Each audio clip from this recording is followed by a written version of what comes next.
Bonjour et bienvenue au podcast Pis c'est quoi tu vas faire dans la vie? Mon nom est Andréane Deveau, je suis agente d'accompagnement pour Cosmos Matapédia et je suis avec ma co-animatrice. Bonjour, moi c'est Marlène Villeneuve, conseillère d'orientation au Centre matapédien d'études collégiales. Et aujourd'hui, on reçoit deux invités spéciaux. Il s'agit de Anne-Sophie Côté. Bonjour Anne-Sophie. Bonjour. Et Maude Morin-Lévesque, pardon Maude. Maude Morin-Lévesque. Bonjour. Bonjour, vous allez bien? Oui. Puis Maude, dis-moi, c'est quoi tu vas faire toi dans la vie? Moi, je travaille déjà. Oui. Mais la petite Maude t'aurait dit avocate, là. Ah oui? Là, la grande Maude est agente de réadaptation à l'école de Val-Bréal. Okay. Anne-Sophie, tu sais-tu qu'est-ce que ça fait, toi, une agente? Non. Moi non plus. Maude, tu pourrais-tu nous expliquer c'est quoi le... Ben, c'est un bien grand nom pour dire quand même qu'on est dans les écoles, on peut être dans différents milieux aussi, on peut être dans des hôpitaux, dans les CLSC, des PJ, peu importe. Puis c'est pour adapter le milieu, donc l'environnement dans lequel on est. Donc là, moi, c'est à l'école, adapter l'école à l'enfant qui va vivre quelques petites difficultés d'adaptation. Puis de donner les outils aussi à la personne. Donc là, moi, c'est les enfants, ben, de leur donner des outils pour s'adapter à leur milieu aussi. OK, fait que ça peut être pour n'importe quel type de clientèle? Vraiment n'importe quel type. Wow! Ça peut aller de 0 à 100 ans et plus.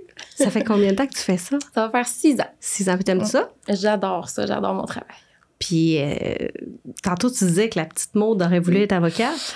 Ouais. Qu'est-ce qui s'est passé? Moi, j'ai passé par tous les chemins possibles. Maude, à l'école secondaire, je me revois à ton âge, là. Tu sais, c'était clair, il y avait un chemin, puis c'était avocate. Fait que je suis rentrée au cégep, c'était avocate. Cégep, pas facile, quelques petites embûches, tu sais. Les cours sont plus durs, c'est une méchante grosse étape qu'on s'attend pas tout le temps. Puis là, après ça, l'université arrive, puis là, c'est un mur de briques qui s'en vient dans ta face, là. Fait que j'ai commencé la première année en droit. Beaucoup d'embûches. Puis j'ai réalisé tout simplement que c'était pas fait pour moi. Là. Au-delà des notes, au-delà du parcours, c'était vraiment pas... Ça me collait pas à ma peau. Mais quand on vient d'un petit village comme Amkoui, ben on connaît pas nécessairement autre chose. On sait pas c'est quoi notre personnalité. On sait pas c'est quoi nos goûts, nos intérêts. Fait qu'arrivé à l'université, j'ai découvert que c'était pas fait pour moi. Puis là, j'ai fait des demandes dans 4 autres domaines, je pense. L'enseignement, psychologie, psychoéducation. Puis j'ai finalement été acceptée en psychoéducation. C'est ça que j'ai choisi. Donc, j'ai fait quelques années là-dedans. J'ai pris une année de pause pour aller en psychologie. Je suis revenue. Puis, j'ai décidé de venir travailler parce que c'est le terrain, dans le fond, qui m'allume. C'est de travailler avec les jeunes directement. Ça t'a pris combien de temps à réaliser que c'est le terrain qui t'allume? 5 ans. 5 ans. Et une petite écœur en tête de l'université, je pense que c'est tabou de le dire, là, mais c'est correct aussi à maintenant d'être dû pour le milieu du travail. Oui. Puis toi, le droit, au départ, c'est pourquoi que ça t'intéressait? Moi, là, je pensais que la Maude qui avait grandi dans la vallée, là, elle était bonne pour parler, elle était bonne pour se défendre, elle était bonne pour, tu sais, dire son opinion. Ouais. Mais finalement, tu sais, c'est pas ça nécessairement la réalité. Ça s'appelle l'affirmation de soi. Oui, c'est vrai, ça. Ça s'appelle parler de ses goûts puis se connaître. Ouais. Fait que, rendu hors droit, ben, c'était pas fait pour moi. J'aimais pas ça. Tu sais, c'était... La matière peut être intéressante, mais c'était vraiment pas quelque chose que je trouvais humain, là. Puis, c'est pas juste, le droit, c'est pas juste d'aller plaider des causes. Non, puis c'est ça l'idée qu'on a, puis c'est l'idée qu'on voit dans les téléromans. Ali McBeal. Oui, c'est ça. Là. Puis là, avec Indéfendable, en tout cas. On voit plein d'exemples, là, puis là, on pense que c'est super cool, c'est les belles tenues, tout ça. Non, là, c'est au-delà de ça, vraiment. Là. Qu'on va défendre juste des personnes innocentes tout le temps, on va sauver la veuve et l'orphelin. Exactement. Là, moi, rendu au cours de criminaux, que ça te dit, tu vas devoir défendre quelqu'un que tu sais qui est responsable là, du crime qu'il a commis. Wow, tant peu. C'est pas la même chose. Oui. Moi, j'avais entendu parler de ça, une histoire. C'est justement j'ai une tante qui a une amie qui veut devenir avocate et elle devait s'occuper d'un homme qui était porté de viol. Et elle était tellement pas à l'aise pis tout que c'est ça qui a fait en sorte qu'elle lâche les études là-dedans pis tout. La réalisation, c'est pas comme je pensais. Non, c'est ça. Puis, tu sais, quand tu le sais, si tu le sais que la personne est coupable de quelque chose de grand, pis c'est pas dans tes valeurs, c'est plus dur à accepter aussi de vouloir aider. C'est vrai. Toi, Anne-Sophie, c'est quoi tu fais dans la vie? Ben, moi, présentement, je suis en secondaire 3 à la polyvalente de Sébec. Puis, ben, j'aimerais ça, tu sais, continuer quand même mes études, mais pas faire non plus de grosses études parce que j'ai beaucoup de difficultés présentement avec mes relations sociales puis tout ça. Fait que je m'en irais peut-être plus, mettons, prédep puis tout ça. Ouais? Ouais. Puis ton entourage, il dit quoi de ça? T'en as-tu déjà parlé à ton entourage de tes... Oui, ben j'ai parlé beaucoup parce que je reste avec mon papa. Oui. Fait que j'ai parlé beaucoup de ça avec mon papa, que vu que c'était plus difficile au régulier puis tout ça, de m'en aller dans un domaine ou un établissement où ce que je vais être beaucoup plus mieux puis que je vais pouvoir me concentrer à 100% sur mes études puis pouvoir continuer puis m'en aller dans où ce que je veux m'en aller. Puis il en pense quoi? Il m'a dit, moi, tant que tu fais ce que tu as à faire puis que tu trouves un bon métier qui te plaît, j'ai pas à chialer. Nice. Ça, c'est nice. Mais on entend beaucoup de ça. Oui. On entend beaucoup de ça de la part des parents. La plupart du temps, c'est le message que les jeunes reçoivent. C'est vraiment ça qu'ils disent. Je crois que les gens chanceux. Ah, puis tu sais, moi, j'ai entendu le terme « grosse étude », là. Ah, Ouais. qu'on devrait enlever ça de notre vocabulaire. Oui. Tu sais, un diplôme qui te convient, un DEP, une formation spéciale, là, je connais pas tous les termes, mais... Elle, oui. Si c'est ce que tu veux faire, je pense que c'est ça l'important, tu sais. Ah c'est oui. pas que ça soit plus haut dans une gradation. Non, là. c'est ça. En tout cas, on peut se retrouver parfois à vouloir chercher un peu le côté prestigieux ou l'ambition. Ça dépend de la personnalité de chacun, là, évidemment. Là. Toi, t'étais-tu sensible à ça un petit peu, justement, le côté ambition du droit? Oui, là, c'est ça. honnêtement, Ouais. Je pense que je voulais me rendre à l'université, puis c'était ça mon but. Puis j'allais pas abandonner avant ça, mais dans le fond, ça aurait peut-être été plus de l'acharnement. Ouais, c'est ça. C'est ça. Toi, ça te... Est-ce que tu étais bien stressée par ça, justement, le domaine du choix de carrière? Vraiment pas, parce que pour moi, Tu c'était savais, clair que ouais. je m'en allais en droit, puis que c'était juste ça qui existait. Puis je pense que c'est tout le reste qu'on se fait pas dire qui était le stress, puis qui a augmenté mon niveau d'anxiété, mais... Tu sais, changer d'environnement. Moi, je suis allée aux études à Sherbrooke. C'est un gros step, ça aussi. Tu sais, l'université, c'est un méchant step, mais là, de passer d'un petit village comme ici, la vallée de la Matapédia, puis d'arriver à Sherbrooke, moi, je comprenais même pas comment le transport en commun fonctionnait, là. Ah, je comprends. Fait que, tu sais, je me suis perdue au moins 3-4 jours, là, puis là, finalement, je me suis ramassée à l'université, mais puis t'apprends par la bande, t'apprends avec ton cercle d'amis, mais ça, c'est un énorme stress. Puis de devoir tout s'occuper en même temps, puis de tomber dans une vie d'adulte, ça, c'est un stress que pas grand monde te prépare. Tu sais, ils t'en parlent, mais ça colle pas à aucune expérience de vie jusqu'à date, là. Non, puis quand tu le vis pas, quand t'es pas en train de le vivre non plus, ben tu y penses pas nécessairement. Tu sais, en tout cas, je me rapporte à moi. Moi, je suis partie quand même tard de chez mes parents, mais j'habitais en ville, fait que c'était mon excuse. Mais, tu sais, j'étais pas intéressée à me faire à manger jusqu'à peut-être 6 mois avant de partir en appart, où est-ce que je me suis dit, ben là, tu sais, OK, j'ai 24 ans, faut peut-être que j'apprenne à me faire mon propre souper aussi, là, tu sais. Fait que ça prenait de ça, là. Et dans le fond, Maud, tu dis, quand t'es partie à l'université, non seulement, c'est une autre branche d'études, mais est-ce que c'était la première fois que tu vivais toute seule dans un autre... OK. Absolument. Puis, tu sais, c'est à 7 heures de route, c'est non négligeable. Il y en a qui vont voyager la fin de semaine. Moi, je pouvais pas humainement faire ça, là. Donc, t'as plus tes repères ni d'amis, ni de famille, ni d'école. Moi, j'avais été au centre Matapédia d'études collégiales. Donc, c'est sûr, j'étais restée dans la vallée. Tu sais, j'habitais encore chez mes parents, donc j'avais pas à m'occuper des petits détails. Donc, oui, ça avait été une marche, mais ça avait pas été la même marche que l'université, là.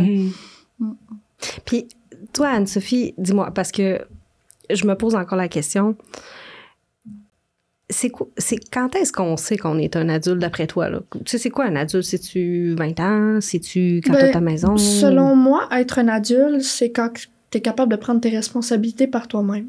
Ouais? Ouais. T'as-tu des exemples à me donner? Ben, mettons, moi, mon père est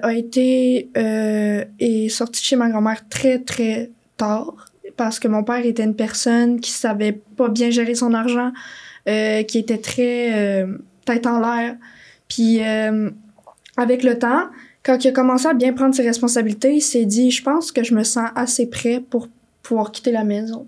Puis c'est là qu'il a embarqué dans ses affaires, qu'il s'est acheté une maison, qu'il s'est fait une blonde, qu'il a commencé ses jobs, ses permis, puis c'est toutes ses affaires. Puis je pense que selon ce que ma grand-mère me disait, mon père a quitté quand même vers 29-30 ans, tu sais. Fait que même s'il était majeur, peut-être pas nécessairement encore un adulte, parce que c'est un concept, quand on l'a vu dans un autre épisode, qui peut être très malléable. Donc, quand on prend ses responsabilités, je trouve que c'est une belle réponse, ça. Je pense que je m'en viens pas pire. Moi, je pense que j'adhère à ta réponse. Je trouve ça vraiment beau. Quand est-ce que tu t'es considérée comme une adulte, toi? Te considères-tu comme un adulte? Ouais, ben oui. Oui. Mais j'avoue que c'est pas quand je suis partie à l'université, là, je pense pas que j'étais un adulte à ce moment-là, puis même après mes réflexions. Peut-être en revenant. C'est vers la dernière année d'université, en revenant, là, j'avais acquis des connaissances, j'étais prête à prendre mes responsabilités. Mm-hmm. J'avais même hâte. On pourrait rajouter cette partie-là. Avoir envie aussi. Avoir envie et hâte de prendre nos responsabilités, ça vient pas tout seul. Non, c'est ça.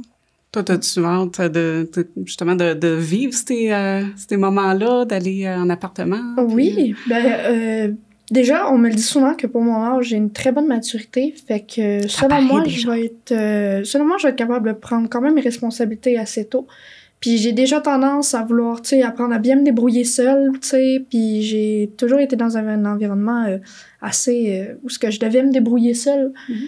Ce qui fait que j'ai appris quand même assez facilement à avoir mes responsabilités pour mon âge. Puis selon moi, ça va me permettre aussi d'avoir une facilité à prendre mes responsabilités plus tard. Puis là, toi, tu regardais pour... tu parlais de... Après le secondaire, tu penses aller, par exemple, vers infirmière auxiliaire, c'est ça? Oui. Oui. Puis pourquoi? Parce que j'ai toujours été une personne qui a besoin d'aider les gens. Ça me fait du bien, je me sens bien. Et après, je me dis toujours, peut-être que c'était pas une bonne journée pour elle. Puis rajouter une petite touche de soleil dans sa journée, ben ça fait du bien. Puis j'ai perdu ma maman jeune. Puis j'ai perdu extrêmement beaucoup de personnes dont j'étais très proche. Mm-hmm. Puis je me dis que en étant infirmière, je peux sauver la vie des personnes puis rendre fière ceux que j'ai pas pu sauver. OK. C'est vraiment ça mon objectif derrière, pouvoir être fière de moi puis être fière du travail que je fais parce que c'est gros sauver une vie. Mm-hmm. Puis ça rend une famille heureuse. Mm-hmm. Ouais. Absolument, c'est tout à fait louable comme choix. Est-ce que tu dis c'est absolument ça que je veux faire, sinon?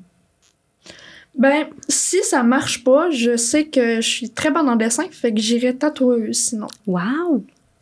Tu réunirais une passion? Est-ce qu'on peut dire que c'est une passion, oui. Le dessin? Oui. Puis t'en ferais une profession. Ça, on a entendu ça à quelques reprises aussi. Ça a l'air le fun, ça. Tatouage, ça a l'air bien. Quand même.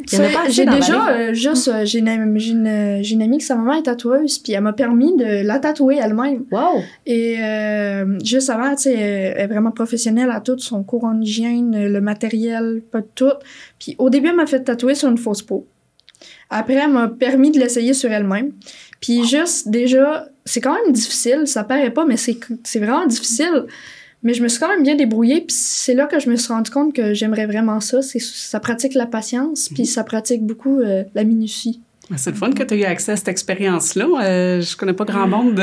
Elle devait te faire confiance, tu devais être bonne parce que j'ai montré quelques dessins avant. J'ai montré comment je dessinais quand même, tu sais, mettons, en croquis rapidement puis tout. Puis elle était vraiment surprise de mon talent. Puis ça m'a vraiment plu, en fait, parce que je suis une personne qui a très peu confiance en soi. Fait que le fait qu'on me rappelle souvent que j'ai des bonnes capacités, c'est ce qui m'amène à vouloir aller plus loin. Mm-hmm. Est-ce que je peux ajouter une couche? T'es une très bonne oratrice aussi. Merci beaucoup. Wow! Puis là, excuse-moi, j'ai été vraiment curieuse. Une fausse peau, ça ressemble à quoi? En fait, c'est vraiment c'est un carré fait en silicone. OK. Puis c'est vraiment fait pour reproduire comme la peau. Wow! Puis, mettons, c'est un peu plus fragile que de la vraie peau. Ça reste que si tu rentres trop fort, ça peut briser la peau. Mais en général, c'est vraiment fait pour les débutants qui veulent pratiquer puis avoir une sensation première sur les peaux pis tout. Wow! Je savais même pas que ça se pouvait. Mm-hmm. Nice! As-tu un tatou, Maude? Non. Non? Non. Mais je trouve ça vraiment cool que tu aies eu accès à ça. Ouais, c'est vraiment une expérience, le fun à vivre. Ah oui. Toi, Marlène, à part le CEMEC que t'as tatoué sur le cœur, t'as-tu un tatou? Non.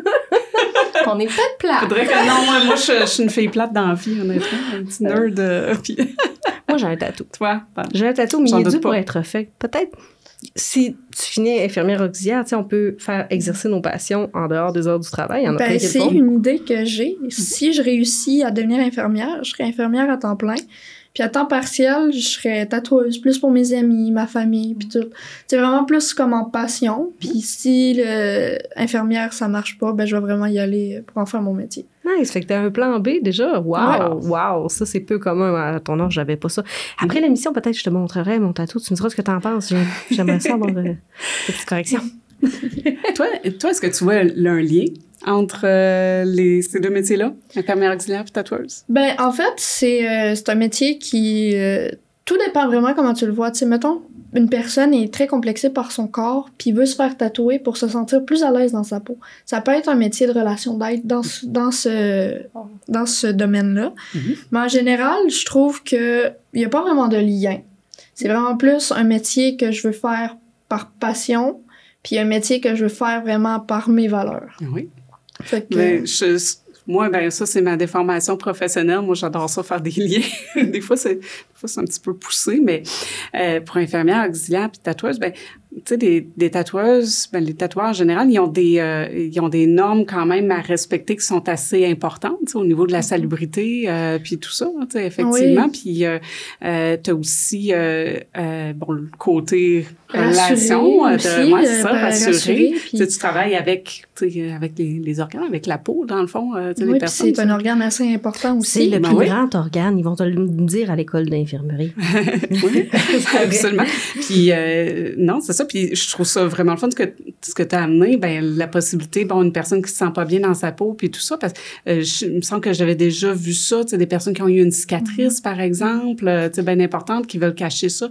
Les deuils aussi, beaucoup de gens qui passent par des deuils tout le monde se fait tatouer pour toutes sortes de raisons, mais souvent, en tout cas, il y a eu une époque où le tatouage avait une signification spéciale, puis souvent, ça passait par ça. Fait que ça peut être très relation d'aide, comme tu dis, tu fais le tatou, c'est vrai. C'est ça. Puis toi, comment est-ce que tu es passé justement du droit à relation d'aide? Tu disais, tu as passé psychologie, puis tout ça, ça a été quoi un peu le chemin dans ta tête de te rendre là? Je pense que la relation d'aide, elle était évidente pour moi aussi, mais de différentes manières. Puis le milieu scolaire, moi, j'ai toujours aimé l'école, j'ai aimé mon parcours scolaire, j'ai aimé les petits défis aussi qui se présentaient.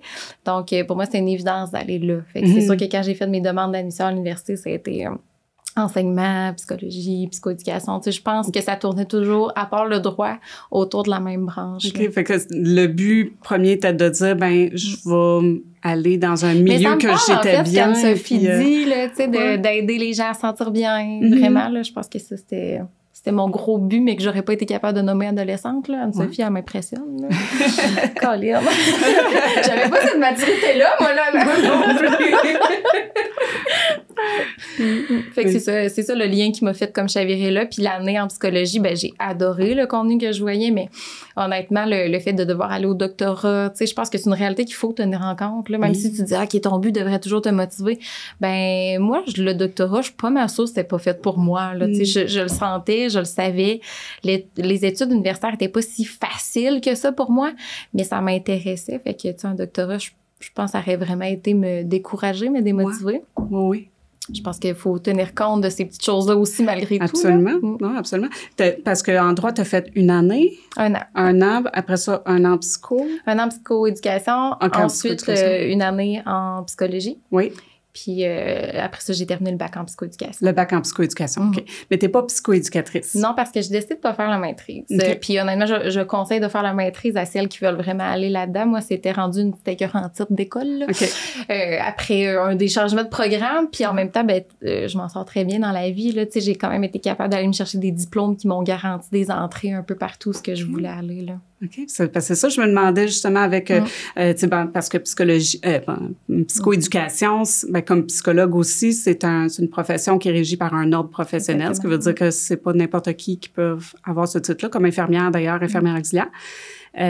Donc, mais il faut atteindre le niveau, dans le fond, là, de la maîtrise pour être puis moi, je trouve ça vraiment important de se mettre un objectif comme minimal quand même pour aller au moins chercher la motivation à l'intérieur de nous. Là. Mais moi, c'est sûr que mon objectif, c'est de terminer le bac. Ouais. Donc, j'ai réussi, j'ai atteint mon objectif. Puis, tu n'as pas eu de difficulté à te placer là, après? Non, là, mon but, quand j'ai quitté l'université, là, c'était d'aller travailler un petit peu puis de revenir faire ma maîtrise. Okay. Mais là, ça, c'est quand même une petite erreur, je pense. En tout cas, pour moi, là, ça fit pas avec la personnalité que j'ai, là. Une fois sur le milieu du travail, j'étais bien, là. L'erreur, c'est de te dire que j'allais revenir. Je pense que les gens qui sont encore motivés, il faut profiter du fait qu'on est déjà à l'école, puis d'aller continuer ça quand on est dans cette ambiance-là. C'est vraiment un mode de vie aussi, l'école, là. Contrairement au mode de vie, plus on est dans notre travail, dans notre routine, là. Puis, est-ce que tu as toujours su que tu voulais revenir dans la vallée? Non, moi, je m'en allais. C'était une évidence, je m'en allais de la vallée, là. Il n'y avait pas de retour en arrière. C'est pour ça que je m'en allais à Sherbrooke aussi. C'était comme l'université à laquelle j'avais appliqué la plus loin. Puis finalement, j'ai terminé l'école en avril. Le bac, ça se termine en avril. Puis je me suis dit, il me reste 2 mois. Je vais aller comme terminer parce que je sais que je vais être bien. Je vais pouvoir habiter chez mes parents, regarder mes options. Mais finalement, la vallée m'a conquise.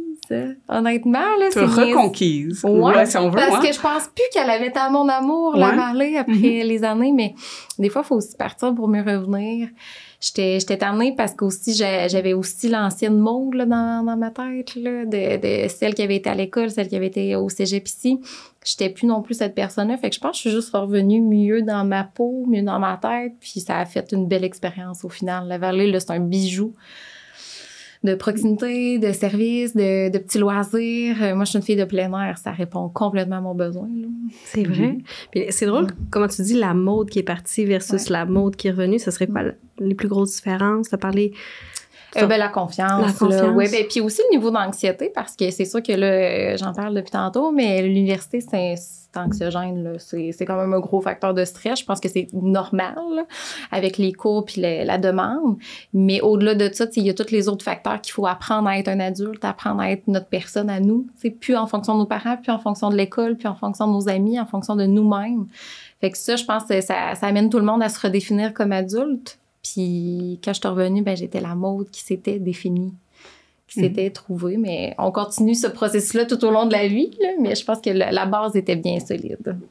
Ça t'arrive-tu des fois de juste, quand Facebook te propose des souvenirs là, de vieilles publications, là, tu te dis « Oh mon Dieu, j'ai-tu vraiment dit ça? J'ai-tu vraiment pensé ça? Mais à quoi je pensais? Mais mon Dieu, j'ai donc bien changé. » Même si t'étais une adulte. En tout cas, c'est une anecdote, mais c'est ça.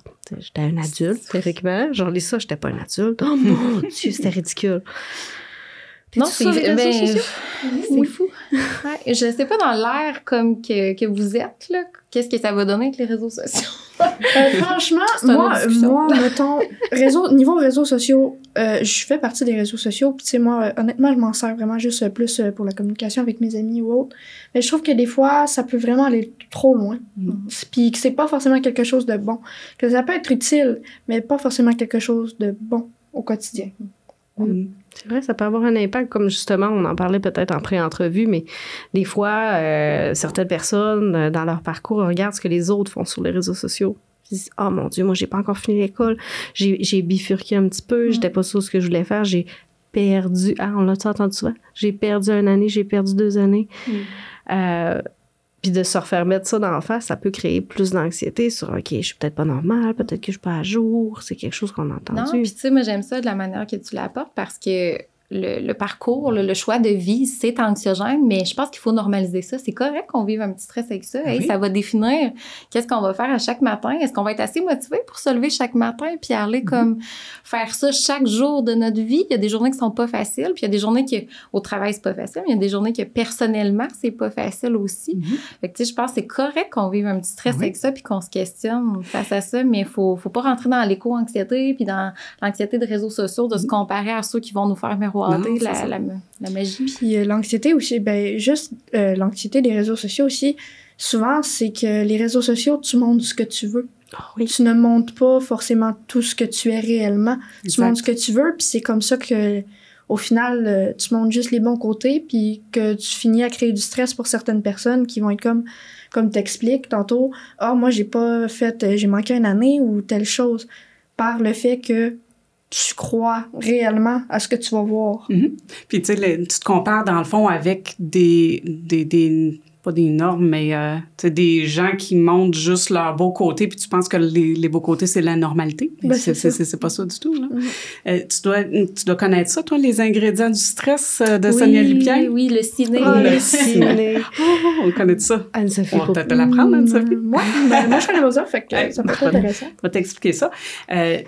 Moi, Sonia Lupien, c'est une des personnes que j'aime vraiment écouter puis lire. C'est une chercheur à l'université qui étudie le stress, dans le fond. Dans ses publications, elle parle beaucoup là, des ingrédients du stress, le ciné. Donc ça, le ciné, c'est pour le manque de contrôle, le contrôle faible, le côté de l'imprévisibilité aussi, la nouveauté, puis l'ego menacé, donc le CINE. Tu sais, par exemple, puis moi, quand que je me stresse sur quelque chose, ou bien, tu sais, quand j'entends des étudiants là, qui se sentent vraiment stressés, mais qui ont de la difficulté un petit peu à définir le pourquoi, ben, tu sais, je vais aller leur chercher ces petits ingrédients-là pour figurer, OK, ben, c'est quoi au juste qui te stresse là-dedans? Puis, tu sais, le choix de carrière, ça a plein d'éléments là-dedans d'ingrédients du stress, fait que c'est normal de le ressentir. Et par exemple, on n'a pas beaucoup de contrôle sur le contingentement qu'il va y avoir à l'université. Je vais-tu être pris ou non? Il y a tant de places de disponibles, puis il y a tant de candidats qui font leur demande là-dedans, fait que tu n'as aucun contrôle là-dessus. Fait que ça, c'est quelque chose, ça peut être stressant. Quelque chose qui va être imprévisible, par exemple. On parle cotère, par exemple. C'est quelque chose qui fait que tu vas être admis ou non à l'université, puis il y a plein d'éléments là-dedans qui ne sont pas dans ton contrôle.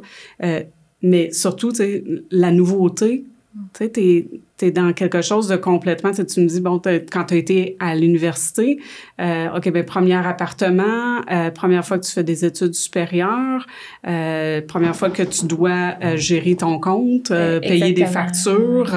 Wow, c'est toutes sortes de choses qui sont tout à fait nouvelles pour toi. Puis l'ego menacé, dans le fond, ce que ça veut dire, c'est quand que ton orgueil est un petit peu touché. Puis, tu sais, quand que, c'est qu'est-ce qu'on veut faire dans la vie, puis que là, tu te dis, hey, je vais me définir par ça, puis ça, c'est, est-ce que maman et papa vont être fiers de moi? Puis, tu sais, j'ajouterais qu'il y a d'autres facteurs autour de ça. L'ego menacé, t'arrives dans des cohortes que là, t'étais peut-être spécial à Amkoui à ton cégep dans tel domaine, mais t'arrives dans un domaine universitaire où que t'as 90 élèves pas mal similaires à toi, là, côté note, côté exceptionnalité.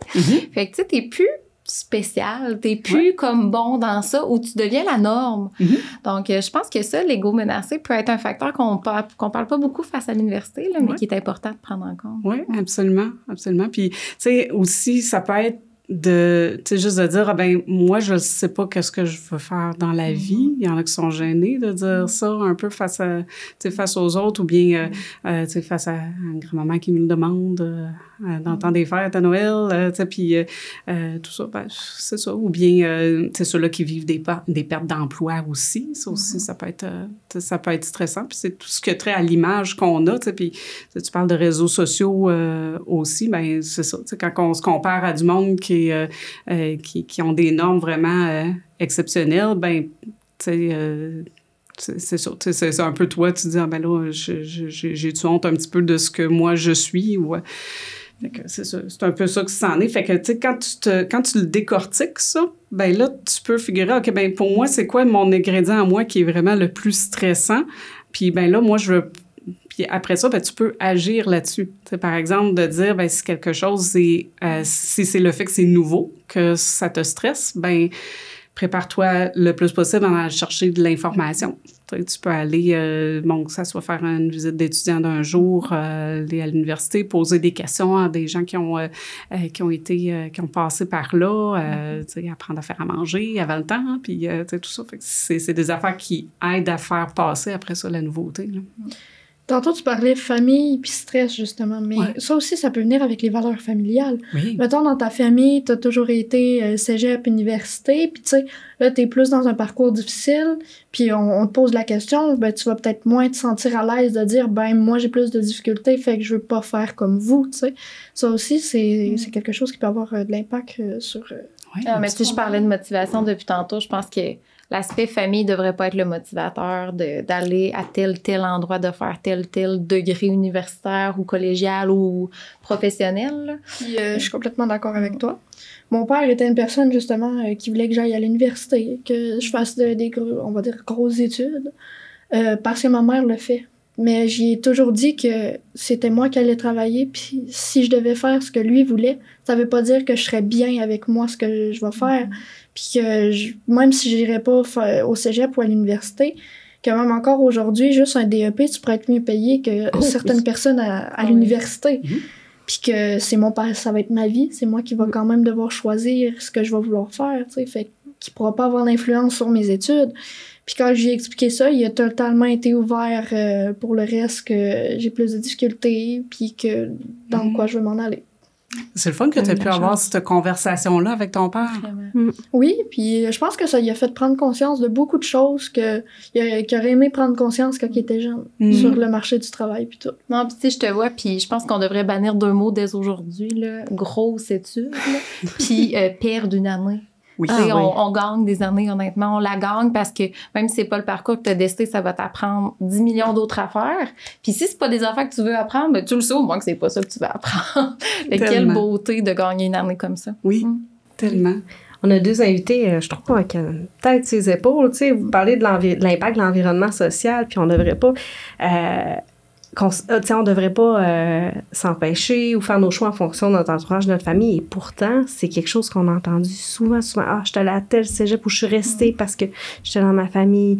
Ou je suis allée à tel... Il y a quelqu'un qui est allé à un cégep à sa sœur. Il a proposé où il allait avec elle, là, je suis plus certaine. On voit ça souvent.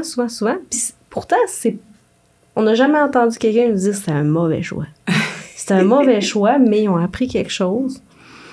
Mais je pense qu'il faut être solide. Puis tu sais, je pense qu'on parlait de ciné, l'humain, il va avoir tendance à aller vers ce qui est confortable quand même. Fait que c'est sûr que si notre soeur, notre frère, notre mère a été à telle place, ben peut-être qu'on va être plus tenté d'y aller. Mais de là, l'importance d'avoir ce genre de discussion-là, puis avec le plus de monde possible, le plus tôt possible, pour créer aussi une affirmation. Ben là, je suis pas sûre que c'est ça qui est fait pour moi. Puis de normaliser que quelqu'un vienne te voir. Parce que moi, il y en a qui m'avaient dit, Maud, le droit...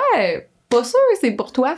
Qui t'a dit ça? Je les écoutais pas. Autant dans mes amis que dans mes profs. Ben, je pense des profs du cégep. Puis j'étais juste tellement comme dans une idée fixe. Puis je voulais comme avoir raison aussi. Mais là, j'ai pas eu raison. Puis il y avait raison, eux autres, de me le dire, là, que j'avais tort. Tu sais, je pense qu'ils me voyaient. Puis ils voyaient aussi mes forces. Ils voyaient mes défis. C'était pas fait pour moi, certain. Il y avait raison. C'était-tu dur pour toi de réaliser ça?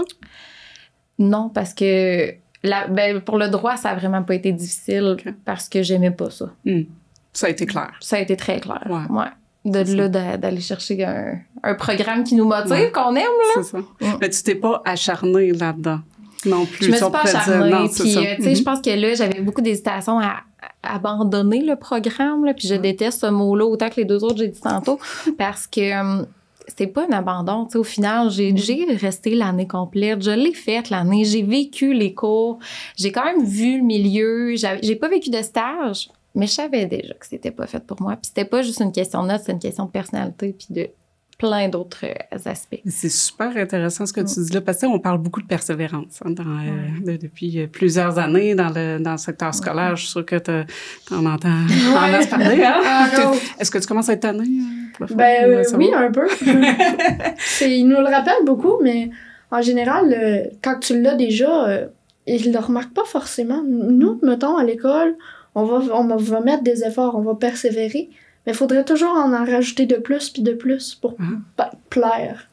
OK. Un peu. C'est ça qui me gosse un peu de la persévérance. Il faudrait toujours que tu en fasses plus pour les autres. Ça met une pression aussi, là, en quelque sorte. Puis, tu sais, ce que tu disais, Maud, c'est que, dans le fond, tu t'es pas senti comme une personne qui a abandonné ou qui n'a pas persévéré, dans le fond. On s'est réorienté. Là, ça fait partie de mon métier, mais on parle souvent de zone proximale de développement pour les enfants, de rester quand même dans une zone qui est adaptée là, dans nos demandes envers des enfants, mais pas trop grande, pas non plus trop proche, parce que on veut quand même qu'ils se développent. Mais je pense qu'on devrait voir ça avec tout type d'humain de tout âge. Dans le sens que, oui, la persévérance, qui est d'aller chercher le maximum de capacité qu'on pense chez quelqu'un, mais il y a aussi de rester pas non plus dans la zone trop proche, là, puis de l'amener plus loin possible, mais de rester dans ce qu'il est capable puis ce qu'il aime faire. Oui. C'est correct comme ça, là. Arrêtons de viser toujours plus haut. sais, moi, Ouais. j'aimerais ça arrêter de voir le parcours scolaire comme une montagne de même, mais comme un beau chemin, là. Absolument. C'est beau. Tu sais, ça prend des personnes qui ont de la facilité à l'école puis qui vont faire quand même des DEP. Ben effectivement, parce que c'est ce qu'ils aiment, dans le fond. Ben oui. Why not, là? C'est ça. Mm. C'est ça. Puis on parlait du fait, les études, les grosses études ou les études supérieures, il y a un petit côté glamour, mais faut quand même dire que les dettes d'études, c'est moins glamour. Et j'allais exactement dire la même chose. Mais tu sais, puis pas juste ça, mais tout ce qui vient avec, le temps peu, là, c'est pas nécessairement glamour. Moi, je connais de mes amis, mon chum, tu sais, il a fait un DEP, puis honnêtement, il gagne très bien sa vie, puis il a commencé à travailler 5 ans plus tôt, tu sais, que moi, ce que j'ai commencé. Fait qu'il y a des positifs, il y a des négatifs, ça dépend vraiment de la personne que t'es, là. Tu sais, ça dépend du niveau aussi que tu as besoin en termes de tu sais, avec quoi tu veux travailler comme type d'outil ou comme tu sais, il Un existe bon environnement de travail, dans le fond. ouais, c'est ça. Puis, tu sais, on va parler, par exemple, bon, c'est une des nombreuses classifications qu'on va utiliser en orientation. Souvent, j'utilise ça, les données, personnes, choses, idées. Fait que c'est quoi ton objet de travail? Fait que c'est sur quoi que tu veux travailler. C'est quand tu travailles, par exemple, tu sais, avec des enfants dans une école primaire, ben, ton objet de données, c'est des personnes. Tu sais, on travaille avec tu sais, ces personnes-là. Quand on travaille plus comme tatoueuse, ben oui, des personnes, mais aussi des choses, dans le sens que tu sais, faut que tu manipules quelque chose qui est très, tu sais, qui est très précis. Puis, dans le fond, ce que je voulais en venir avec ça, ben, tu sais, ça dépend vers quoi un petit peu tu veux plus aller. Quelqu'un qui va être plus au niveau des idées, tu sais, qui va vouloir, par exemple, tu sais, changer des façons de faire, être un petit peu plus comme quasiment dans la philosophie ou dans la politique ou d'inventer des nouvelles choses, ben il va peut-être être plus proche d'études universitaires, puis c'est peut-être plus ça qui va le motiver que d'études qui vont être plus au niveau du DEP, par exemple. Fait que, tu sais, ça dépend un petit peu de chacun, là, justement. Là. Ça dépend vraiment de tes ambitions. Oui. Puis ça dépend juste du type de personne que tu es. Mettons, t'es une personne qui a plus de difficultés à trouver de la motivation. Que tu vas réussir à te motiver, mais que ça va être plus dur, puis que ta motivation va t'amener, mettons, à des moins grandes choses que d'autres personnes. Ben, c'est mieux, mettons, d'aller te chercher dans un métier où tu as besoin de moins te motiver qu'un autre, tu sais. Ou un métier qui va te motiver autrement. Tu sais, que c'est pas nécessairement avec justement des longues études, qu'on pourrait dire, mais qui va t'amener à quand même... vouloir te lever un peu chaque matin, puis c'est tout ça. T'amener à faire ce que tu aimes. C'est ça. Puis ça aussi, c'est une pression aussi qu'on se donne, c'est de dire, ah ben là, je me choisis mon métier que je vais aimer toute ma vie. Toi, est-ce que tu penses un peu comme ça? Ben, en fait, selon moi, je vais aimer vraiment, je sais que je vais aimer ça parce que c'est vraiment quelque chose que depuis que je suis toute jeune, j'ai besoin vraiment d'aider les gens. C'est vraiment quelque chose de très, très important pour moi. Fait que je sais que j'aurai pas de difficulté à me lever le matin puis je vais être vraiment contente de me dire, bon, ben aujourd'hui, je vais peut-être bien sauver une vie puis aujourd'hui, je vais peut-être bien rendre quelqu'un heureux. Ça, c'est pas le problème. Je pense que ce qui me motive un peu moins, c'est mon hypersensibilité. Le fait que si je réussis pas mes objectifs, que je réussis pas, je vais me démotiver rapidement par le fait que je vais avoir peur de refaire les mêmes erreurs. Ouais. La peur de faire des erreurs, c'est... Je cherche le mot. Mais j'étais en même place, j'étais comme, mais faisons-en des erreurs. Il me semble, là, le plus tôt possible. On dirait que c'est quelque chose que je comprends, la peur de faire des erreurs. Est-ce que je peux partager une histoire? C'est pas dans mes habitudes, mais Anne-Sophie, ce que tu racontes me parle beaucoup. Tranche de vie. J'ai grandi à Saguenay. Mes parents, il y a juste des profs dans ma famille quasiment. Et j'étais convaincue que j'allais faire avocate aussi. Et jeune, après ça, mais j'étais convaincue que j'irais à l'université. Et je voyais les métiers du DEP comme plus bas, tu sais, études supérieures plus bas. Hey, Dieu sait que les métiers du DEP, c'est des métiers essentiels. On se passe de ça dans notre société, là, ces métiers-là, là. C'est fini, là. On vaut rien, là. Et moi, j'avais dans l'idée que j'étais quelqu'un de grandes lettres, des profs de français à côté partout dans ma famille. Puis, salut maman. Et j'ai fait des études en médias. Je sais pas, moi, j'ai pas réfléchi à ce que j'allais faire. comment j'allais le faire, mais j'ai rentré en arts et technologies des médias. Après ça, mais je savais que je voulais aider les gens. J'ai fait soins infirmiers. Et là, je me suis acharnée, mesdames et messieurs. Je sais plus pourquoi je suis rentrée en soins infirmiers, à part que je voulais aider des gens. Puis, c'est pas parce que ça n'a pas été fait pour moi que ça sera pas le cas pour toi. Là. Mon Dieu, ça nous en prend. J'espère que ça va fonctionner pour toi. Mais j'ai réalisé, après, j'ai fait beaucoup d'années de cégep. J'avais 25 ans quand j'ai quitté le cégep de Jonquière pour m'en venir ici. J'ai fait soins infirmiers, j'ai fait travail social, puis j'étais en travail social quand j'étais arrivée. J'avais 25 ans. C'était gênant quasiment. Les profs me reconnaissaient pas mal. Là. J'ai fait plusieurs fois le stage en périnatalité. C'est comme la joke à le cégep, ça c'est le fun, c'est les 10 plus belles années de ma vie. Oui, c'est ça. Et au final, j'ai trouvé en cours de chemin, puis finalement, je fais un métier que je savais pas qu'il existait. Je l'ai su très, très tard. Je l'ai su quand je suis rentrée à ce travail-là. C'est des nouveaux métiers. Et on s'en est rendu compte aussi à travers nos discussions.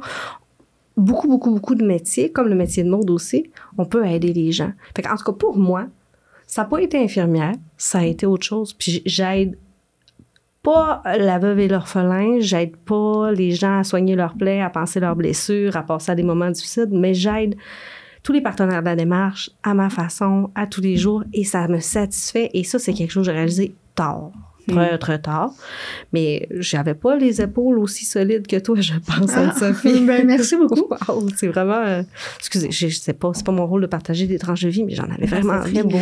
Tu sais, moi, je dis normalisons les erreurs parce que c'est pas une erreur en plus, là, mais de changer de programme ou de se tromper, ben c'est bien correct. Là. Si c'est pour arriver, ben tant mieux. Puis ça veut dire que t'étais juste pas dans la bonne voie. Puis plutôt que tu vas frapper une petite erreur dans ta vie, ben tant mieux parce que tu vas la normaliser. Tu vas dire, hey, c'est correct que j'en ai fait une. C'est bien correct. Tu vas apprendre derrière. Exactement.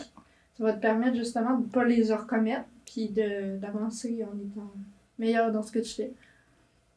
J'ai trouvé aussi du plaisir à faire des tâches manuelles que je pensais. J'ai toujours pensé. Je suis gauche. J'ai jamais pensé que j'aimerais. Mais il y a quelque chose de satisfaisant à faire des tâches manuelles. Ouais, tellement. Non. Même après. C'est pas pour tout le monde. Non, c'est vrai. Mais moi, ça, c'est quelque chose que vraiment, j'avais jamais pensé. Que c'était quelque chose que j'aimerais à un moment donné dans ma vie, rénover ma maison. Écoute. C'est hot, hein? C'est le fun. Moi aussi. Excusez.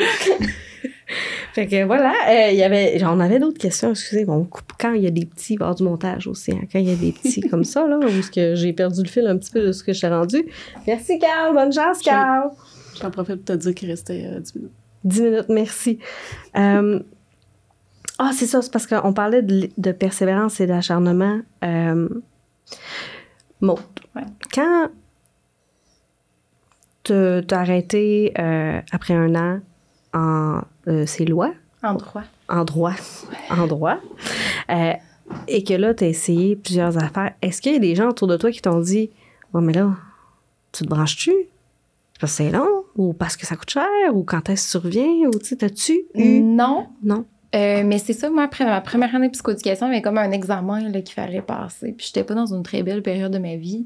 J'avais comme échoué une petite partie de cet examen-là. Puis à ce moment-là, par contre, là est venu le questionnement puis le doute de des personnes autour de moi, mais que j'ai senti quand même me supporter, là. Mais tu sais, juste me remettre en question. Puis je pense que cette petite remise en question-là, ça fait juste me faire... Là, soit c'est que tu rechanges puis tu trouves vraiment ta branche ou ben là, tu persévères puis c'est le moment de persévérer. Puis j'ai décidé de persévérer puis c'était le bon choix. Puis comme je dis, moi, l'année en psychologie entre les deux que j'ai comme choisi puis en même temps imposé dans ma vie, je la vois vraiment pas comme une perte d'année. Tu sais, j'aurais pu terminer mon bac plus tôt puis finalement peut-être faire ma maîtrise, mais mon année en psychologie, ça a été l'année la plus riche de toute ma vie. Pas riche financièrement parce que l'université, personne n'est riche. Mais l'année la plus riche, là, tu sais, en apprentissage, autant personnel que sur tout le lot d'apprentissage. Mais vraiment, wow. Tu sais, quand je reçois des jeunes à mon bureau puis que qui vivent des difficultés à l'école, qui ont eu quelques échecs, puis tout ça. Il y en a qui sont à se questionner si, devrait arrêter ou non.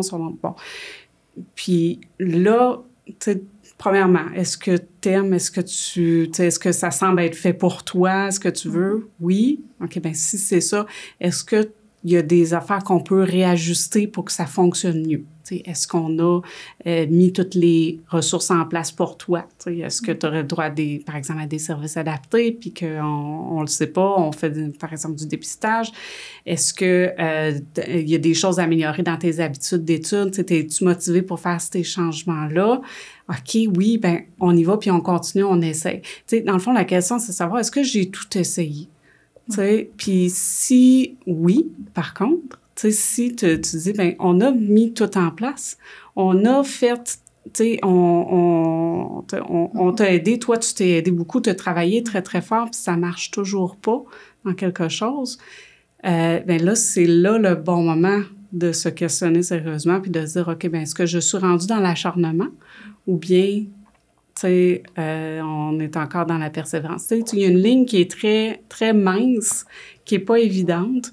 Puis, je lisais, il y a un livre que je recommande vraiment beaucoup d'Isabelle Falardeau, qui était psychologue et conseillère d'orientation. Elle a écrit quelque chose qui s'appelle « Le piège de la persévérance ».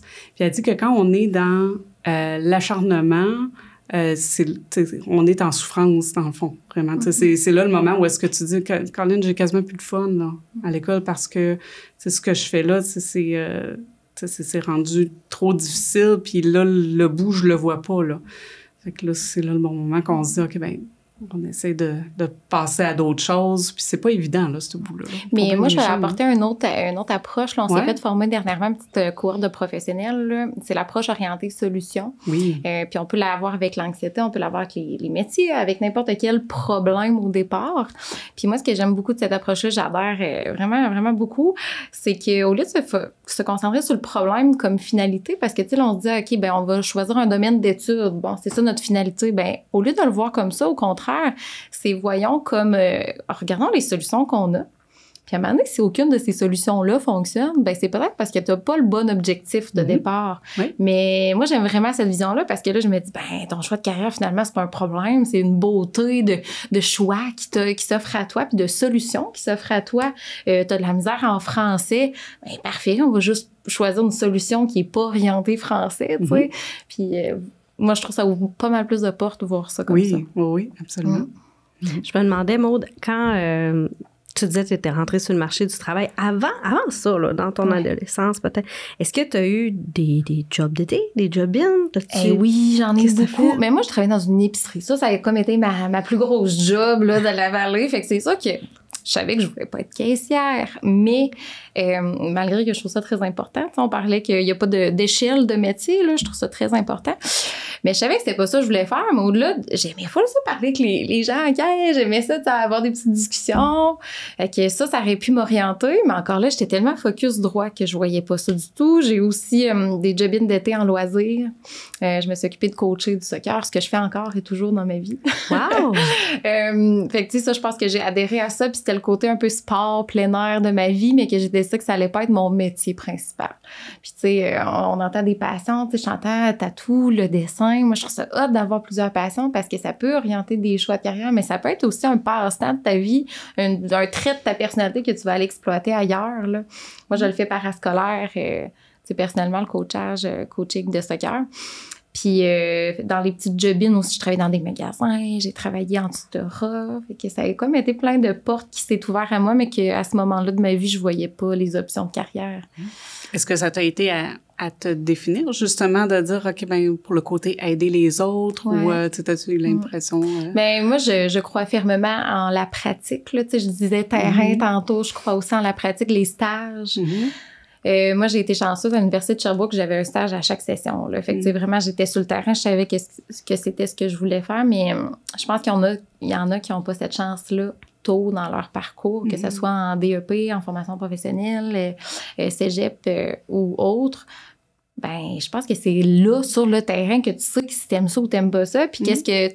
Tu sais, puis des fois, tu découvres d'autres branches. Un peu comme les hôpitaux, on pense que c'est juste des médecins ou des infirmières. Les écoles, on pense que c'est juste des enseignants.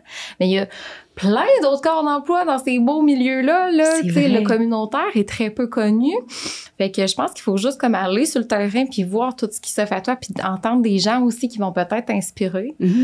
Ça peut paraître niaiseux. Moi, j'ai pas nécessairement adhéré à une personne dans ma vie, mais il y a plein de personnes sûrement qui ont inspiré puis fait en sorte que je suis là où je suis là, présentement. Là. C'est vrai? Te souviens-tu du code des bananes? Il me semble que c'est 1-1, là, à la fin. Oui, là, c'est ça! 4-0-1, 4-0-1! Bravo! 41. Le banane, c'est lui qu'on apprend le premier, c'est lui qu'on n'oublie pas. C'est ça, il revient souvent. Puis Anne-Sophie, toi, est-ce que tu as déjà eu un emploi? Non, mais c'est quelque chose que présentement, je suis en train de regarder. Oui? Oui, ben en fait, avec la PPO à l'école, il nous fait faire notre CV. Okay. Il nous, dans le fond, Tremplin de travail vient à l'école, puis ils nous font faire des, on va dire un exposé, mettons, sur différents modules. Mettons, t'as l'entrevue, le CV, la lettre de présentation, les normes de travail, puis tout ça. Puis, ben justement, je veux commencer à travailler, tu sais, justement, pouvoir prendre mes responsabilités un petit peu plus. Fait que je suis en train de regarder ça, là. Est-ce que ça s'appelle employé averti, par hasard? Sais-tu? Ouais, je pense que oui, c'est ça. Ouais. C'est un nouveau projet. On salue la gang de Tremplin Travail. Oui. Est-ce que tu vises un emploi en particulier présentement? Ben là, pour m'aider justement avec ça, c'est un objectif passer à travers mon anxiété. Donc aller peut-être plus dans, mettons, dans un dépanneur ou dans quelque chose où je vais vraiment m'exposer socialement aux gens, puis me permettre de retrouver mon côté social que j'avais avant. En fait. C'est une super belle idée, c'est un beau défi. Tu as développé ça parce que du social, tu vas en avoir besoin dans ton métier. C'est le fun de parler des job-ins ou des premiers emplois qu'on a eus parce que c'est surprenant, Anne-Sophie, puis on pourra peut-être s'en reparler quand tu vas refaire mon tatou dans quelques années. Quand elle va être prête, là, je suis pas prête. J'ai encore mes dettes d'études. Moi non plus, je suis pas encore prête. Okay. Je vais être sûre d'être bonne à 100%, pas te manquer, et que ça y est encore pire. Mais les choses, c'est des fois qu'on apprend, comme le code des bananes, mais tu sais, il y a des trucs aussi plus utiles qu'on apprend quand on commence à rentrer sur le marché du travail, même si c'est pas nécessairement notre job pour toute la vie, là. Des choses qu'on apprend puis qu'on garde. J'ai travaillé dans une pizzeria longtemps, là. Moi, je t'ai fait tourner dans les airs, puis j'étais assez fière dans un party de pouvoir faire mon show-off, mais c'est resté, tu sais, tu fais ça pendant quelques mois, quelques années, puis on se doute pas, je pense. Moi, je me doutais pas à ce moment-là que j'allais vraiment comme trouver ça utile encore plus tard, même si c'est des exemples niaiseux, parce que il y a des exemples plus importants, c'est juste qu'ils me sont pas venus. Ta première job d'été, c'était quoi? Oh, première job d'été, c'était-tu au camp de jour, justement? Je crois que c'était ça. Je crois que c'était ça au camp de jour. Puis en fait, c'est parce que j'avais ma job d'étudiante, moi, c'était prof de violon. Oh, OK, c'est cool. On n'est pas dans le même gamme que un autre histoire. Puis, ouais, c'est ça. Puis, si je me souviens bien, j'avais postulé là parce que je pensais que je cherchais un prof de violon. Puis finalement, ils m'ont dit, bon, ben on t'engage pour la job d'animatrice. Je fais de quoi? Quoi? Puis non, ça me ressemblait pas du tout. J'y pensais bien, mais non. Et pourtant, t'as peut-être appris des choses qui ont fait en sorte que quelques années plus tard, t'animes un podcast. Pas sûr que c'est là que j'aurais appris ça. J'ai appris que le côté animation de groupe n'était pas tant ma force. Ah, l'animation de groupe, pardon. J'ai appris plus c'est ça, le côté de mes faiblesses, mais c'est des genres de choses qu'il faut apprendre aussi. Mm-hmm. On apprend c'est quoi nos forces, c'est quoi nos faiblesses. Fait que... Je me demandais, je cassais complètement de mon argumentaire. Je suis au plein. Malheureusement. Non, mais ça va dans le sens d'apprendre à se connaître, puis d'apprendre à connaître qu'est-ce qu'on veut. Oh, oui, absolument. Mais moi, je pense vraiment, là, parenthèse, là, qu'on devrait remettre des cours là, d'apprendre à se connaître à l'école. Là. Ouais. Puis, comment ça s'appelait là, dans le temps, quelques années avant moi? Là, les projets là, qu'ils faisaient... c'est PPO. Ouais, non, avant ça, là, ils faisaient des boxeurs, puis des économies familiales. Économie familiale, mais tu sais, ça apprend tellement comme quand même des rudiments de la vie, puis en même temps, apprendre à se connaître là, au travers tout ça. Ah oui. Ben, de nos jours, vraiment Non, c'était vraiment économie familiale. Oui. Mais de nos jours, nous, c'est la PPO. Les projets personnels d'orientation. En fait, c'est vraiment... Mais je suis pas si vieille, j'ai eu PPO. Ouais, ben non, ça ressemble à ça. Ouais. Mon père m'a parlé de ça, justement, les choses d'économie, puis tout ça. Puis non, c'est vraiment intéressant. Mais vu que, tu sais, moi, mettons, là, la PPO, c'est plus quelque chose qui m'intéresse tant que ça, tu sais. Je suis quand même, pour mon âge, je trouve que je suis quand même pas pire, tu sais. Je me connais quand même bien. Je sais quand même où est-ce que je veux m'en aller, puis... Fait que c'est beaucoup moins intéressant quand tu connais ça, puis tu sais un peu quand même quelle personne tu es. Mais sinon, c'est vraiment un bon moyen de bien apprendre à se connaître, puis de vraiment pour choisir quelque chose qui fit avec nous. En fait. Puis on apprend à se connaître via nos expériences de vie aussi. Tu sais, c'est pour ça qu'il y en a qui vont dire souvent, mais là, ça n'a pas de sens de choisir un métier pour le reste de ses jours à l'âge de 16 ans. Puis oui, effectivement, c'est pour ça qu'on ne choisit pas un métier pour le reste de nos jours. On choisit juste la prochaine étape. Hein? Puis parce que, ben, au fur et à mesure de tes expériences de vie, tu vas connaître d'autres choses. Fait que tu vas connaître d'autres choses, tu vas surtout connaître plus toi, tes forces, tes faiblesses, tes intérêts, des intérêts. Mais je suis d'accord avec toi, mais je vais nuancer parce que moi, je me souviens, là, je me disais, attends de voir. Puis, tu sais, j'avais quand même des parents très ouverts là-dessus. Après, prends le temps avant de décider. Mais c'est rendu, tu sais, qu'en secondaire 3, il faut faire un choix, de maths, de sciences. Puis là, après ça, c'est comme tout d'autres choix qui t'amènent à faire d'autres choix, Fait que, tu sais, si t'es pas ouvert telle porte, mais des fois, t'es comme bloqué là. Remarque que des fois, c'est positif. Là. Ça peut t'amener exactement où ce que tu devais être. Ça, là-dessus, les portes, le fait s'ouvrir toutes nos portes puis ces affaires-là. Moi, ce que je dis souvent au monde, c'est ouvre-toi les portes que tu penses que tu aurais envie de franchir plus tard. Exactement. Tu sais, c'est surtout ça. Après ça, ben si tu te rends compte plus tard qu'il t'a manqué peut-être un choix que tu n'as pas fait, ben il existe des façons d'aller le chercher. Tu as l'éducation des adultes, même au cégep, il y a des cours que tu peux aller chercher pour aller te rattraper un préalable. Il y a toutes sortes de façons d'aller le chercher également. Ça fait que c'est vrai. J'aime ça quand ce que tu as dit, je suis restée avec ça. On choisit pas le job pour la vie, on choisit la prochaine étape. Je vais repartir avec ça ce soir. Moi et tout, je pense pas. C'est vraiment C'est vraiment bien dit. Sur ces belles paroles, la prochaine étape, c'est de vous dire merci d'avoir été là. Merci d'avoir partagé ton parcours. Merci de nous avoir inspirés, Anne-Sophie, vraiment. C'était super intéressant. C'est super invité à avoir reçu Maud aussi, franchement. Non, mais moi, elle m'a inspirée, Anne-Sophie. Merci beaucoup. C'est très touchant. Puis, c'est une belle expérience encore là que je viens de découvrir. Oui, c'est la première fois que je fais ça en général aussi. Fait que c'est vraiment intéressant à découvrir. Merci Anne-Sophie. Merci à vous. Merci et on se dit à la prochaine dans un autre épisode du podcast. Puis, c'est quoi tu vas faire dans la vie?